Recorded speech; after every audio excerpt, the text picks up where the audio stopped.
서울 변두리의 낡았지만 정겨운 시장 골목 한 귀퉁이, 세월의 덮개가 내려앉은 박여산의 손맛 반찬 가게가 자리하고 있었습니다. 30년 넘게 이 자리에서 뚝심으로 전통 반찬만을 고집해온 이 가게는 단순히 음식을 파는 곳이 아니었습니다. 그곳은 박여사라는 철옹성 같은 여인이 군림하는 작은 왕국이었고, 며느리 미선에게는 벗어날 수 없는 깊은 수렁이자 영혼마저 잠식당하는 생지옥과도 같은 공간이었습니다. 미선은 명문대 졸업 후 잘 나가는 대기업에서 승승장구하던 재원이었습니다. 번듯한 직장에서 인정받고 미래를 그리던 그녀였지만 박여사의 둘째 아들 동우와 불꽃 같은 사랑에 빠져 결혼하면서 모든 것을 포기하고 이 가게의 둘째 며느리로 들어왔습니다. 결혼 직후부터 그녀의 삶은 고되고 잔혹한 시집살이의 연속이었습니다. 박여사는 미선의 화려했던 손에 붓 대신 행주를 쥐어주었고, 새벽 4시만 되면 그녀를 차가운 김치창고로 불러내 꽁꽁 언 손으로 김치를 담그게 했습니다. 얼음처럼 차가운 물에 손을 담그고 밤새워 깍두기를 썰어대도 미선의 손은 박여사의 성에 차지 않는 듯 했습니다. 네 손은 얼음장 같아서 음식에 온기를 풀어넣지 못해. 네가 만든 건 그저 시들한 풀떼기에 불과해. 내 손에 100분의 1도 못 따라오면서 어디 감히 이 명품 겉절이를 탐내느냐? 박여사의 비난은 마치 칼날 같았고 미선의 심장을 사정없이 꿰뚫었습니다. 특히 박여사 대대로 내려오는 명품 겉절이의 비법은 가게의 생명줄이자 미선에게는 영원히 넘볼 수 없는 철벽처럼 느껴졌습니다. 박여사는 결정적인 비법을 절대 알려주지 않은 채 미선이 조금이라도 실수할라 치면 단골 손님들이 보는 앞에서 쩌렁쩌렁한 목소리로 모욕을 주었습니다. 어휴, 며느리라는 것이 재료만 버리고 저걸로 식당이라도 차리면 순식간에 멍할 것이야. 내가 직접 나서야 이 가게가 산다. 복통이라도 나면 어쩌려고 저런 식으로 담그나? 명절은 미선에게 또 다른 지옥이었습니다. 친정 부모님 얼굴 한 번 뵙는 것이 유일한 낙이었지만 박여사는 그조차 허락하지 않았습니다. 반찬 가게는 네 덕분에 망하게 생겼다. 제사상은 누가 차리고 송편은 누가 만드니? 이 불효박심한 것. 네가 가는 곳마다 우환이 따르는구나. 마치 주술처럼 쏟아지는 당여사의 악담은 미선의 영혼을 잠식했습니다. 남편 동우는 그런 어머니와 아내 사이에서 늘 줄타기만 할 뿐 미선에게 제대로 된 위로 한마디 건넬 줄 몰랐습니다. 한 번은 미선이 너무 지쳐 쓰러지자 동우가 박여사에게 조심스럽게 "엄마, 미선이 좀 쉬게 해주시면 안 될까요?" 하고 말했습니다. 그러자 박여사는 비웃듯이 제가 게을러 터져서 그런 게다. 나약한 것. 어디 며느리 팔자가 편할 줄 알았나? 하고 쏘아붙였습니다. 동우는 결국 아무 말도 하지 못한 채 고개를 털걷고 미선은 깊은 절망 속에서 남편에게마저 철저히 고립되었음을 깨달았습니다. 미선의 핏줄 선 손은 굳은 살로 뒤덮였고 손가락 마디마디가 툭 붉어져 나왔습니다. 발 뒤꿈치는 늘 갈라져 피가 나고 눈빛은 점차 생기를 잃어갔습니다. 박여사는 큰 며느리였던 지혜가 가게 비법을 훔쳐 도망치고 심지어 첫째 아들 동철과 비참하게 이혼하면서 가게에 막대한 손해를 입혔다는 이유로 미선을 더욱 혹독하게 다루었습니다. 저 지혜년처럼 너도 혹시 칼이라도 품었을까봐 그러는 것이야. 내가 이 가게를 지키기 위해선 이리해야만 한다. 감히 네가 내 뒤통수를 칠 생각이나 하는 게 아니겠지? 두고 봐라. 언젠가는 네 속셈이 드러나고 말 테니! 박여사의 칼날 같은 시선과 입에서 쏟아지는 비난 속에서 미선은 매일을 가시밭길 걷듯 살아야 했습니다. 주변 상인들도 수군거렸습니다. 박여사님, 며느리 잘못 들인 불쌍한 양반이죠. 이번엔 부디 괜찮길 바라지만 글쎄. 미선은 그저 침묵하며 자신의 존재를 지워가며 버텨냈습니다. 이 모든 고통 속에서 미선은 자신이 언제까지 버틸 수 있을지조차 알 수 없었습니다. 가게 문을 닫고 홀로 남은 주방에서 미선은 그 고통의 무게를 짊어지고 매일 밤 울부짖었습니다. 거울 속에 비친 자신의 초췌한 모습은 대기업 재원이던 과거의 미선과는 너무나도 동떨어져 있었습니다. 그러던 어느 날 박 여사가 단골 어르신에게 배달갈 반찬을 준비하다가 갑자기 가슴을 움켜쥐고 쓰러졌습니다. 쨍그랑 십수년 묵은 간장독이 깨지는 소리와 함께 가게 안은 순식간에 아수라장이 되었습니다. 박 여사의 비명소리가 쩌렁쩌렁 울렸고 미선은 얼어붙은 듯 서 있었습니다. 늘 자신을 채찍질했던 박 여사의 고통찬 얼굴을 본 것은 처음이었습니다. 119 구급차가 좁은 골목에 멈춰섰고 미선은 정신없이 박 여사를 부축해 구급차에 태워 병원으로 향했습니다. 그녀는 시어머니의 얇은 옷 위로 느껴지는 싸늘한 체온에 본능적인 불안감을 느꼈습니다.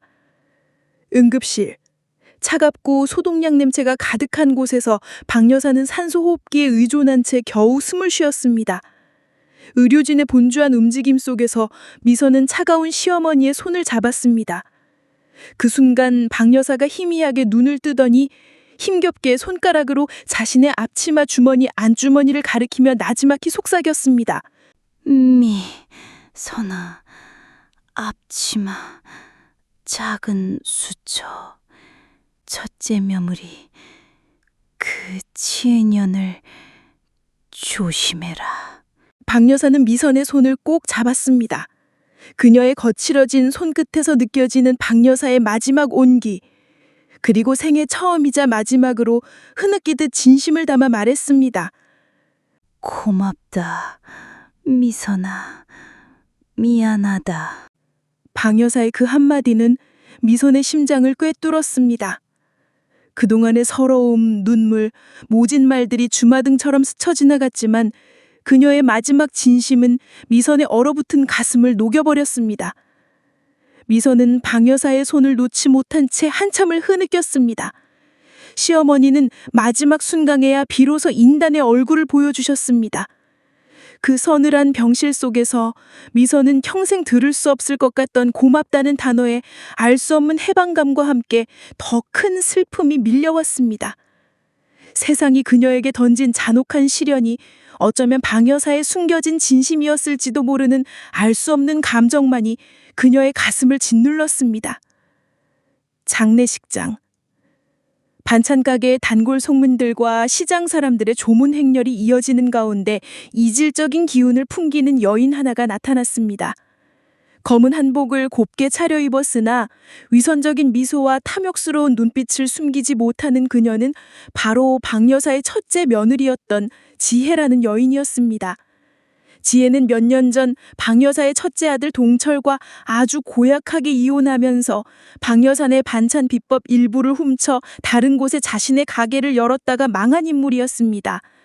시장 사람들에게는 배신자로 낙인 찍혔었지요. 그녀는 빈털터리가 되어서도 박 여사의 가게를 호시탐탐 노리고 있었습니다. 지혜는 장례가 끝나기도 전에 본색을 드러냈습니다. 마치 자신이 상주라도 되는 양 위풍당당해 나타나 미선에게 짐젓 위로의 말을 건넸습니다. 아이고, 고생이 많네 동생. 근데 박 여사님 혹시 유언 같은 건 안 남기셨어? 특히 그 명품 겉절이 비법 같은 거 옛날에 나한테 다 전수한다고 했거든. 나야말로 이 가게의 진짜 후계자 아니겠니? 그녀의 뻔뻔한 말에 미선은 등골이 오싹했습니다. 지혜는 동철과의 이혼 과정에서 앙심을 품고 박 여사의 가게를 송두리째 무너뜨리겠다고 공언했었기에 더욱 섬뜩하게 느껴졌습니다. 그녀는 미리 심어둔 사람들, 이른바 바람잡이를 통해 거짓 증인들을 내세워 박 여사가 미리 자신에게 가게와 비법을 물려준다고 구두 약속했다며 허위 사실을 퍼뜨렸습니다. 심지어 박 여사가 죽기 직전에 비법 노트를 자신에게 건넸다고 주장하며 정교하게 위조된 유언장까지 내밀었습니다. 시장은 순식간에 혼돈에 빠져들었습니다. 저 미선이 며느리 알고 보니 박 여사님 병수발도 제대로 안 해서 돌아가신 거야. 박 여사 비법 노트 훔쳤다고 하던데? 그거 다 미선이가 꿀꺽했대. 저 불쌍한 동철 씨는 전처에 현처까지 복도 없네. 시장 바닥에는 온갖 흉흉한 소문이 뿌려졌고 지혜는 인터넷 커뮤니티에도 허위 사실을 유포하며 미선에 대한 부정적인 여론을 형성했습니다. 상인들과 동네 사람들은 지혜의 교묘한 이간질에 쉽게 넘어갔습니다. 그들의 싸늘한 시선과 수근거림은 미선의 숨통을 조여왔습니다. 짜차, 젊은 며느리가 제3만 밝히는구나. 박 여사님이 아무한테나 비법을 전수하셨을 리가 없지. 저런 모진 며느리에게는 꿈도 꾸지 마라. 미선은 완전히 고립되었습니다. 남편 동우마저 우유부단하게 지혜의 눈치를 보며 엄마가 지혜한테 정말 유언을 남겼나? 어쩌지? 라며 불안해했고 미선은 마지막 희망마저 사라지는 듯한 절망감을 느꼈습니다. 그녀는 숨막히는 압박과 절망 속에서 박 여사의 마지막 쪽지를 떠올렸습니다. 앞치마 안 주머니 속 낡고 해진 작은 수첩은 마치 마지막 희망처럼 느껴졌습니다. 미선은 이 상황을 헤쳐나갈 신락 같은 한 줄기 빛을 찾고 있었습니다. 그날 밤 시장의 모든 가게 문이 굳게 닫히고 정적이 감도는 어둠 속에서 미선은 가게 뒷마당, 박 여사가 생전에 애지중지 키우던 장독대로 향했습니다. 낮에는 늘 손님들이 오고 가는 통에 엄두도 못 냈던 곳이었습니다. 박 여사가 수첩에 남겨둔 깨알 같은 글씨를 따라 장독대 뒤편에 허름하고 오래된 장독을 조심스럽게 파내기 시작했습니다. 삼날이 흙 속으로 파고들 때마다 흙냄새와 함께 알 수 없는 불안감이 미선을 엄습했습니다. 흙먼지가 날리고 삽이 항아리에 부딪히는 둔탁한 소리가 적막한 밤을 갈랐습니다. 밤하늘에는 스산한 바람이 불고 미선의 심장은 금방이라도 터질 때 두근거렸습니다. 주변을 둘러봐도 보이는 것은 자신의 그림자뿐이고 그 누구의 도움도 받을 수 없다는 외로움이 그녀를 짓눌렀습니다. 한참을 파내려 갔을까 삼날에 무언가 딱딱한 것이 걸렸습니다. 낡고 오래된 나무 상자였습니다. 미선은 떨리는 손으로 사방을 살피고 상자를 열었습니다. 꿉꿉한 흙냄새와 함께 알 수 없는 향이 코끝을 스쳤습니다. 상자 안에는 빛바랜 유언장, 은행 예금 통장 그리고 박 여사의 손글씨로 빽빽하게 채워진 명품 겉절이 비법 노트가 들어있었습니다. 미선은 떨리는 손으로 노트를 펼쳤습니다. 그런데 그 안에 단 한 장뿐인 줄 알았던 겉절이 비법 뒤에 박 여사의 굳건한 필체로 새로운 글씨가 쓰여 있었습니다. 미선아, 이 노트를 발견했다면 너는 이제 나의 진정한 계승자다. 지혜는 탐욕으로 눈이 멀어 나를 배신하고 첫째 아들마저 불행에 빠뜨렸다. 내 평생의 비법을 그녀에게 넘길 수는 없다. 모든 비법은 오직 너에게만 허락한다. 이 노트에 있는 내 숨겨진 마음과 증거로 너는 반드시 박 여사의 손맛 반찬을 지켜다오. 그 아래에는 박 여사의 평생이 담긴 마지막 유언이 담담하게 적혀 있었습니다. 미선아, 내게 혹독했던 나의 잔소리, 비난은 너를 시험하기 위함이었다. 이 가게를, 이 비법을 지켜낼 진정한 강인함이 너에게 있음을 믿었기에 미안하다. 이 못난 시어미의 가르침을 견뎌줘서 진정한 박 여사의 손맛은 오직 네 손에서 피어날 것이다. 그리고 더 충격적인 것은 노트 틈에 끼어진 오래된 영수증과 서류철이었습니다. 그 속에는 지혜가 박 여사 안의 가게의 영업 비밀을 빼내려 했던 증거들, 그녀가 불법 식자재를 유통하고 뒷돈을 챙겼다는 제보, 그리고 첫째 아들 동철과 이돈 당시 지혜가 박 여사의 가게의 재산을 가로채려 했던 음모의 증거들, 수많은 통화 녹취록과 잘필 각서가 고스란히 담겨 있었습니다. 미선은 숨을 멈췄습니다. 겉으로는 그렇게 자신을 몰아붙이던 시어머니가 사실은 자신을 그 누구보다 믿고 이 거대한 가족의 비밀과 비법을 맡기려 했다는 것입니다. 이 혹독한 시련들이 모두 미선을 단련하고 그녀를 진정한 후계자로 만들기 위한 박 여사의 깊은 뜻이었다는 사실에 미선은 소리 없이 우열했습니다. 상자 맨 바닥에는 내 딸 같은 며느리 미선아, 사랑한다. 그리고 미안하다 라고 적힌 작은 부적이 놓여 있었습니다. 미선은 그 부적을 꼭 쥐었습니다. 서늘한 흙냄새 사이로 박 여사의 따뜻한 사랑이 전해지는 듯했습니다. 이 상자는 단순한 유산이 아니었습니다. 시어머니의 피눈물이 담긴 처절한 복수의 서막이었고 미선의 울명을 바꿀 열쇠였습니다. 날이 밝자마자 미선은 상자 속 증거들을 들고 박 여사의 유언에 따라 찾아간 법무사 사무실에서 만난 김태식 변호사에게 모든 것을 털어놓았습니다. 김 변호사는 박 여사와 오랜 인연이 있는 사람이었고 박 여사의 손맛 반찬이 이 시장에서 얼마나 큰 의미인지, 박 여사의 비법에 대한 그녀의 집착이 어떤 것이었는지 누구보다 잘 알고 있었습니다. 김 변호사는 미선이 내민 증거들을 꼼꼼히 살피더니 이제 박 여사님의 진정 유언을 집행할 때가 왔군요. 미선 씨, 당신은 박 여사님이 점찍은 유일한 계승자입니다. 라며 고개를 끄덕였습니다. 그의 눈빛에는 확신이 있었습니다. 그는 단호하게 말했고 미선과 김 변호사는 지혜를 상대로 영업비밀 침해 및 절도, 사기, 명예훼손 및 가계재산권 침해 등 복합적인 혐의로 소송을 제기했습니다. 시장 사람들은 깜짝 놀랐습니다. 시장 상인들 사이에서는 소송 소식이 빠르게 펴졌고 작은 반찬 가게를 둘러싼 상상 초월의 막장 드라마가 드디어 수면 위로 떠오른 것입니다. 법정에는 지혜가 여전히 당당하고 오만한 표정으로 앉아 있었습니다. 그녀의 변호사는 박 여사가 살아생전 지혜를 진짜 후계자로 지목했다는 거짓 증언들을 쏟아냈습니다.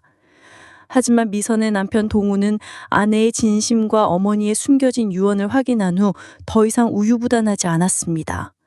그는 갈등 끝에 어머니의 뜻과 미선의 진심을 믿고 결국 미선 편에 서서 용기 내어 증언했습니다. 제 어머니는 미선이를 진심으로 아끼셨습니다. 미선이야말로 이 가게를 이을 유일한 사람입니다. 그의 증언은 법정에 작은 파문을 일으켰고 김태식 변호사는 지혜가 박 여사의 비법을 훔치려 했고 가게의 재산을 편취하고 미선에 대해 허위 사실을 유포하고 모욕했던 모든 증거들을 낱낱이 공개했습니다. 특히 박 여사와 지혜 사이에 오간 비열한 통화 녹취록과 첫째 아들 동철과 이혼 당시 지혜가 벌였던 음모의 증거가 법정에 울려 퍼지자 지혜의 얼굴은 하얗게 질렸습니다. 마지막 클라이맥스, 김태식 변호사가 박 여사의 친필 유언이 담긴 비법 노트를 공개하며 외쳤습니다. 이 노트에 고 박 여사님의 친필 유언이 담겨 있습니다. 이 모든 것이 미선 씨가 박 여사님의 유일한 후계자라는 명백한 증거입니다. 박 여사님은 당신의 며느리 미선 씨를 믿었습니다. 궁지에 몰린 지혜는 결국 모든 혐의를 인정하고 제가 다 잘못했습니다. 용서해 주세요. 라며 바닥에 엎드려 울부짖기 시작했습니다. 재판장은 엄숙하게 판결을 선고했습니다. 지혜에게는 실형이 선고되었고 법정은 침묵에 휩싸였다가 이내 방청객들의 탄식과 미선을 향한 격려의 박수로 가득 찼습니다. 미선은 그 자리에서 고개를 들고 뜨거운 눈물을 닦았습니다. 시어머니, 제가 약속을 지켰습니다. 제가 당신의 진짜 뜻을 이어받았습니다. 그녀의 눈에서는 고통과 서름이 아니라 강인한 의지와 새로운 희망의 빛이 반짝거렸습니다. 그 후 미선은 박 여사 유언에 따라 박 여사 안의 손맛 반찬 가게를 물려받았습니다.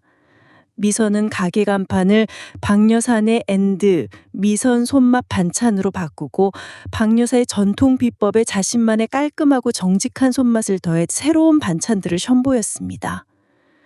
깔끔하고 신선한 식자재만을 사용하는 건 물론 위생관리를 철저히 하고 온라인 배달 서비스와 새벽 배송까지 도입하며 가게는 빠르게 입소문이 탔습니다. 특히 박 여사의 명품 겉절이 비법과 미선의 새로운 메뉴들이 만나 국민 반찬 가게 대명사로 떠올랐습니다. 젊은 층에게는 트렌디한 건강식으로, 기존 고객들에게는 추억이 담긴 손맛으로 인기를 끌었습니다. 여러 방송 프로그램에서도 미선의 가게를 취재하기 시작했고 그녀는 대한민국 전통 밑반찬 장인으로 선정되는 영광까지 안았습니다. 시장 상인들은 미선의 진심을 알아주고 그녀에게 아낌없는 응원을 보냈습니다. 이제 미선은 더 이상 시어머니의 그늘 속에 갇힌 불쌍한 며느리가 아니었습니다. 혹독한 시련을 이겨내고 고난 속에서 진정한 자신의 가치를 증명한 강인한 사업가이자 시어머니 유지를 이어받아 가게를 재건한 진정한 후계자가 된 것입니다. 박여산의 손맛 반찬 가게는 더 이상 허름한 골목 가게가 아니라 대한민국 대표 반찬 맛집, 희망을 전하는 상징이 되었습니다. 매일 아침 가게 문을 여는 미선의 얼굴에는 박 여사의 고집스러운 미소와 미선 자신만의 자부심이 함께 빛나고 있었습니다. 그녀는 마침내 자신만의 빛으로 가족의 명예와 가게의 전통을 이어나가는 진정한 명인이 된 것입니다. 이 모든 것은 시어머니의 감춰진 사랑과 미선의 질긴 인내와 자신의 운명을 개척하려는 강인한 의지가 만들어낸 기적이었습니다. 그녀의 반찬에서 이제는 따뜻한 온기가 느껴졌습니다.